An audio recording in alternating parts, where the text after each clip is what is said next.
শাবাশ বাংলাদেশ। তামিমের ১০৭, নাহিদ তাসকিনের গদির ঝড়। পাকিস্তানের বিপক্ষে স্বাধীনতার মাসে আরও এক দুর্দান্ত জয় সিরিজ জিতে নিল টাইগাররা।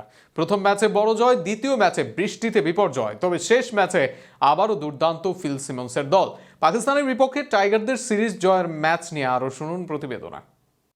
টস জিতে যেন ম্যাচটায় হারলেন পাকিস্তানের অধিনায়ক শাহিন শাহ আফ্রিদি।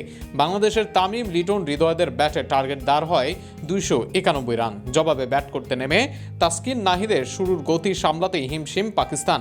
একের পর এক উইকেট হারিয়ে বিপদে পড়ে তারা। ওপেনার সাহিবজাদা ফারহান করেন মোটে ৬ রান। লিটনের হাতে ক্যাচ দিয়ে ফেরেন তাসকিনের বলে। এদিকে একইভাবে ৫ বলে ৬ রান করে ফেরেন মাজ সাদাকাত। এবারও ক্যাচটি লিটন ধরলেও বোলার ছিলেন দেশের ইতিহাসের সবচেয়ে গতিসম্পন্ন বোলার নাহিদ রানা। ভাবা হচ্ছিল অভিজ্ঞ রিজওয়ান হাল ধরবেন দলের, তবে ৪ বলে ৪ রানের বেশি করতে পারেননি তিনি। তাসকিনের বলে ভাঙে তার স্ট্যাম্প। এরপর কিছুটা প্রতিরোধ করেন আব্দুল সামাদ ও অভিষিক্ত গাজী ঘড়ি। তবে বড় ভাই তাসকিনের মতোই নিজের দ্বিতীয় শিকার করেন নাহিদ রানা। ৩৯ বলে ২৯ করে বোল্ড হন গাজী। এতেই ভেঙে যায় পাকিস্তানের জয়ের স্বপ্ন।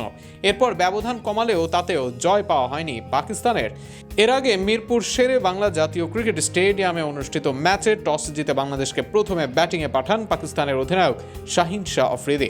সুযোগটা কাজে লাগিয়ে ব্যাট হাতে দারুণ শুরু করে বাংলাদেশ। উদ্বোধনী জুটি তানজিদ হাসান ও সাইফ হাসান ধীর স্থির কিন্তু কার্যকর ব্যাটিংয়ে দলকে শক্ত ভিত এনে দেন। শুরু থেকে আক্রমণাত্মক মেজাজে খেলতে থাকেন তানজিদ। অন্য প্রান্তে সাইফ কিছুটা ধীর গতিতে ইনিংস গড়লেও দুজনের বোঝাপড়ায় স্কোরবোর্ড সচল থাকে। ১০৬ বলেই উদ্বোধনী জুটিতে আসে ১৭ রান, যা বাংলাদেশের ইনিংসের ভিত্তি করে দেয়। তবে দীর্ঘ সময় ক্রিজে থাকলেও পুরোপুরি স্বাচ্ছন্দ্যে ছিলেন না সাইফ। শেষ পর্যন্ত নতুন স্পেলে এসে নিজের প্রথম বলেই তাকে ফিরিয়ে দেন শাহিন শাহ আফ্রিদি।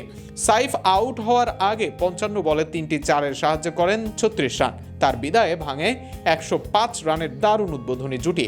এরপর তানজিদের সঙ্গে জুটি বাঁধেন নাজমুল হোসেন শান্ত। দুজন মিলে ধীরে ধীরে দলের রান নিয়ে যান ১৫০ ঘরে। তবে পাকিস্তানের পেসার হারিস রৌফের বলে এলবিডব্লিউ হয়ে ৩৪ বলে ২৭ রান করে ফিরতে হয় শান্তকে।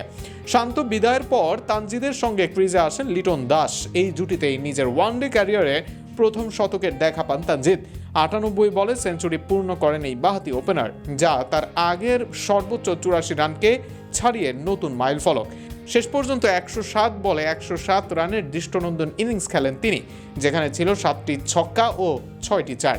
তানজিদ আউট হওয়ার পর শেষ দিকে প্রত্যাশিত গতি আনতে পারেননি লিটন ও তাওহিদ হৃদয়।